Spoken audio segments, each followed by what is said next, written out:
నమస్తే. మన దగ్గర ఇప్పుడు శ్రీకృష్ణ చాముండేశ్వరి మహర్షి ఉన్నారు.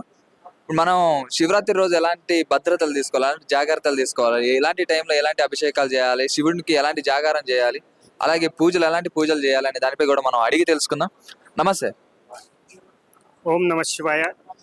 నేను కృష్ణ చాముండేశ్వరి మహర్షి శంభో స్వయంభో అనే కార్యక్రమం ద్వారా విశేషంగా శివరాత్రి రోజు, మహాశివరాత్రి రోజు విశేషంగా వేలాది సాల గ్రామాలకు అఖండ నదీ తీర్థాలతో అభిషేకాలు నిర్వహించడం జరుగుతుంది. ఇది వేదికగా కుకట్పల్లి కేపీహెచ్బి కైత్లాపూర్ గ్రౌండ్స్లో అత్యద్భుతంగా ఈ కార్యక్రమం చేయబోతున్నాము. భక్తులందరూ కూడా తరలి రావాలని మనవి చేస్తున్నాము. ఈ కార్యక్రమానికి సద్భక్తిగా శాస్త్రీయమైనటువంటి వస్త్రాలు ధరించి శుచిగా ఈ కార్యక్రమంలో పాల్గొనవలసిందిగా కోరుకుంటున్నాను. ఇది ఒక విశేషమైనటువంటి కార్యక్రమం, నభూతో నా భవిష్యత్తు.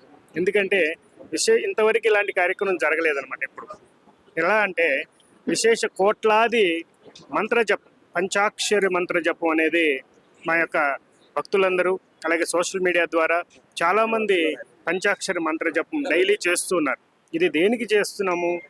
పంచభూత శాంతి కోసం చేస్తున్నాం. రానున్నటువంటి షష్టగ్రహ కూటమి కానివ్వండి, లేకపోతే అనేక విశేషమైనటువంటి అలాగే విపత్కర పరిస్థితులు మనం ఎదుర్కోవాల్సిన పరిస్థితులు కనిపిస్తూ ఉంది ఈ సంవత్సరం ఉగాది తర్వాత. కాబట్టి అది ఉగాది పంచాంగం తర్వాత ఒకసారి నేను చెప్తాను. ఈ కార్యక్రమంలో మనం చూసినట్టయితే మేము వీటన్నిటిని కూడా అమ్మవారి యొక్క ధ్యానంలో విశేషమైనటువంటి స్పందనతో, అమ్మవారి ఆజ్ఞతో ఈ యొక్క కార్యక్రమం రూపుదిద్దించడం జరిగింది.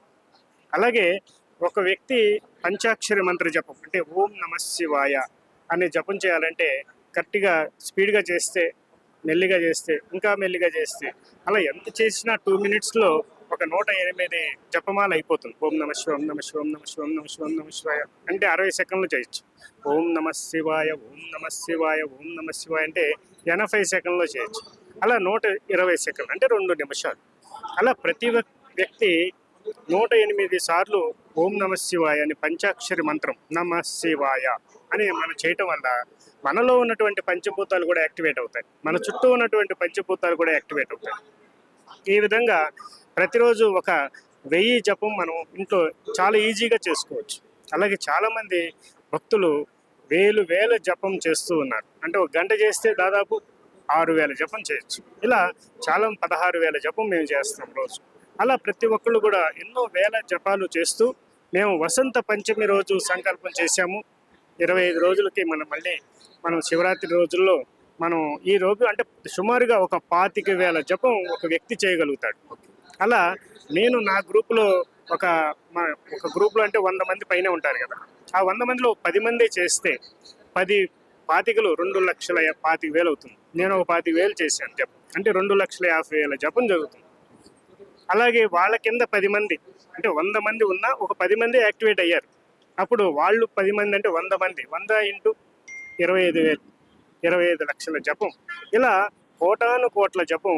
మేము ఎస్టిమేషన్ వేసింది 432 కోట్ల జపం అని అనుకున్నాం. ఎందుకంటే కలియుగ కాలం 4,32,000 సంవత్సరాలు.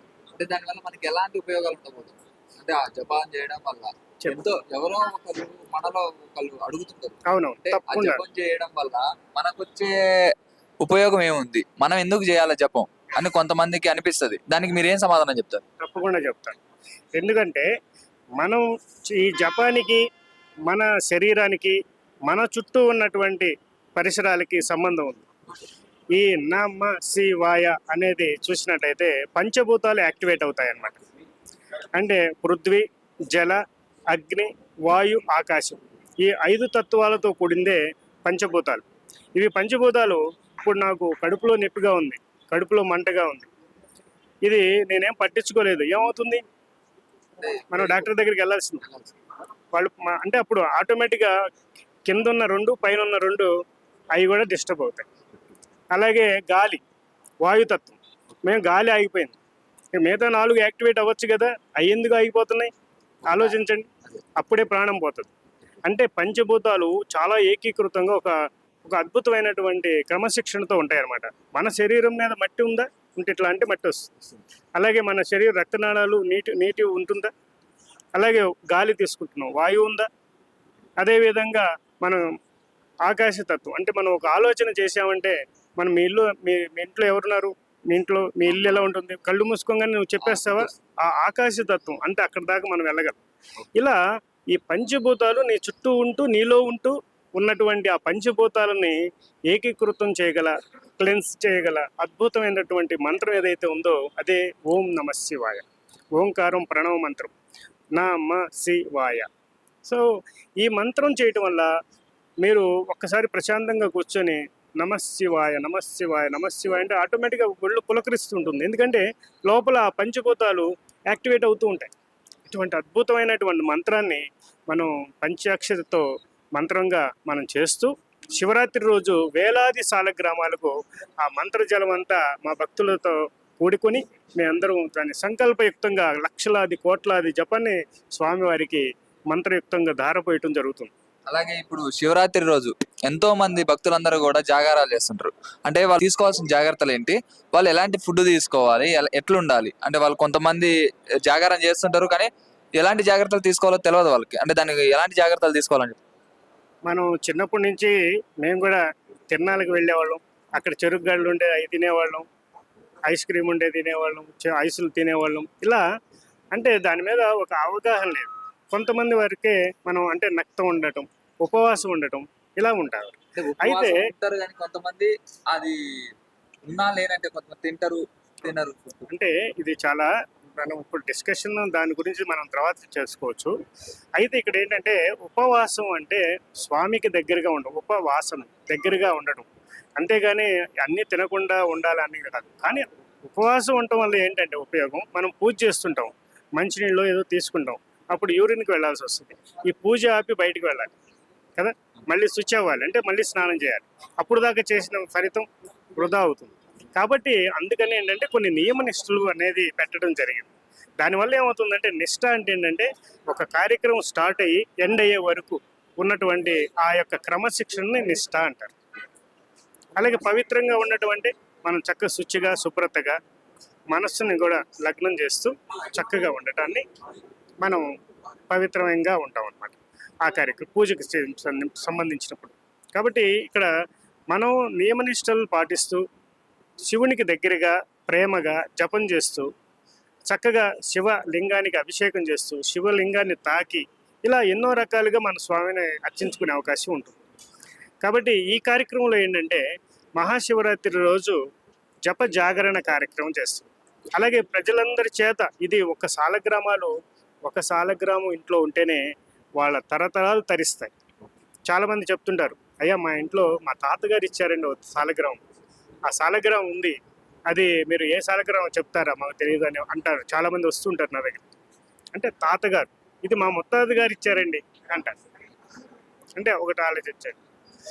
ఇంకా మాకు పిల్లలు లేరండి అనేవాళ్ళు ఇంకోళ్ళు ఉంటారు. అంటే ఇక్కడ ఆలోచించారా, పిల్లలు లేరు, ఇక్కడేమో ముత్తాతలు చెప్తున్నారు. అంటే ఇక్కడ వంశ క్షయము లేదు అనేది అర్థమవుతూ ఉంది. కాబట్టి ఈ యొక్క సాలగ్రామ చరిత్ర చూసినట్టయితే వంశాన్ని ఉద్ధరించగల శక్తి దీనికి ఉంది. పుణ్యశక్తిని సంపాదించే శక్తి, పాప కర్మలను తొలగించే శక్తి సాలగ్రామాలకు ఉంటుంది. ఇది నాకు తెలుసు కాబట్టి నేను శంకరాచార్యులు వారి యొక్క అనుగ్రహంతో దివ్య సాలగ్రామాలు ఎన్నిటినో సేకరించి ఉంచడం జరిగింది. అలా తలుచుకోగానే లభించిన ఎన్నో సాలగ్రామాలని రేపు ప్రపంచవ్యాప్తంగా మొట్టమొదటిసారి కొన్ని నా పీఠంలోంచి వాటిని బయటికి తీసి ఇప్పుడు చూపించబోతున్నాం. అదే ఈ బృహత్తర కార్యక్రమంలో మేము వేలాది నదీ జలాలని, పుష్కర జలాన్ని ఏ పుష్కరానికి ఆ పుష్కర జలం సేకరిస్తూ కలుపుతూ ఉంటాం అన్నమాట. ఇప్పుడు విశేషమైనటువంటి కుంభ మేళా జరుగుతున్న అది విశేష పుష్కర తీర్థాన్ని సేకరించాము. అలాగే అన్నిటినీ జలంతో సభక్తిగా అభిషేకాలు చేసి అభిషేక జలాన్ని మళ్ళీ తీసుకొని అందరి మీద మీరు జపం ధ్యానం చేస్తున్న సమయంలో వారందరి మీద చిరు జల్లులు కురిపించే ఒక అద్భుతమైన అవకాశం ఉందన్నమాట. కాబట్టి ఈ కార్యక్రమానికి మీరందరూ చక్కగా రావాల్సిందిగా నేను కోరుకుంటున్నాను. ఇది వేదిక వచ్చేసి మనకి కుకట్పల్లి కైత్లాపూర్ గ్రౌండ్స్ నందు. ఇది రీసెంట్గా కూడా కల్కి అనే ప్రోగ్రాం కూడా అక్కడ లాంచింగ్ చేసి చాలా బాగా జరిగింది అక్కడ కార్యక్రమం. అటు చాలా దగ్గరగా ఉంటుంది అందరికీ. అందరూ కూడా సభక్తిగా సాంప్రదాయ దుస్తులతో చక్కగా రావాల్సిందిగా, ఎక్కువసేపు ఉండటానికి మీరు దీంట్లో జపం ఉంటుందన్నమాట, ఎక్కువసేపు ధ్యానం ఉంటుంది. కాబట్టి ఈ మంత్ర జపం చేసుకునే అవకాశం, మంత్ర దీక్ష తీసుకునే అవకాశం, అలాగే ఈ మంత్ర దీక్ష తీసుకుని మంత్ర జపం చేసిన తర్వాత మీరు భక్తిగా వచ్చి మళ్ళీ అక్కడ క్రమశిక్షణగా వచ్చి మీరు అభిషేకం చేసుకునే అవకాశం కూడా మేము కల్పిస్తున్నాం. కాబట్టి మనం అభిషేకం చేసేటప్పుడు మనం ముందు తోసులాట చేయకూడదు. అలాగే మనం తిరుపతి వెళ్తుంటాము, కొన్ని శ్రీశైలం కానివ్వండి, అన్ని కొన్ని దేవాలయాల్లో ముందుకు నెట్టేస్తుంటారు. అది తోపులాట అనేది ఎందుకు జరుగుతుందంటే, నేనే ముందు వెళ్ళిపోవాలి, నేను తొందరగా వెళ్ళిపోవాలి, నేనే తొందరగా చేసేసుకోవాలనే ఆరాటం. అది తగ్గించుకోవాలి. ఎవరైనా కూడా భక్తులు అనేవాడికి ఆరాటం ఉండకూడదు, ప్రేమ ఉండాలి. ముందు వ్యక్తికి అభిషేకం చేయిద్దాం అనే ఆలోచన ఉండాలి, ముందు వ్యక్తిని చక్కగా దర్శనం చేయిద్దాం అనే ఆలోచన ఉండాలి. కాబట్టి ఒక్కటి నేను ఈ సందర్భంగా తెలియజేస్తున్నాను, ప్రతి ఒక్కరు కూడా మన ముందున్నటువంటి వ్యక్తికి అభిషేకం చేయిద్దాం. అది మీకు ఎంత పుణ్యం అంటే అది చాలా పుణ్యాన్ని కలిగిస్తుంది. అది మీకు అనుభవిస్తే తెలుస్తుంది అనమాట. కాబట్టి ప్రతి ఒక్కరు కూడా ఈ యొక్క కార్యక్రమం మీరందరూ భాగస్వాములు అవ్వాలి. అలాగే ఇది ఏ పార్టీకి సంబంధించిన ప్రోగ్రాం కాదు, ఇది రాజకీయ అందరినీ మేము ఆహ్వానించాము.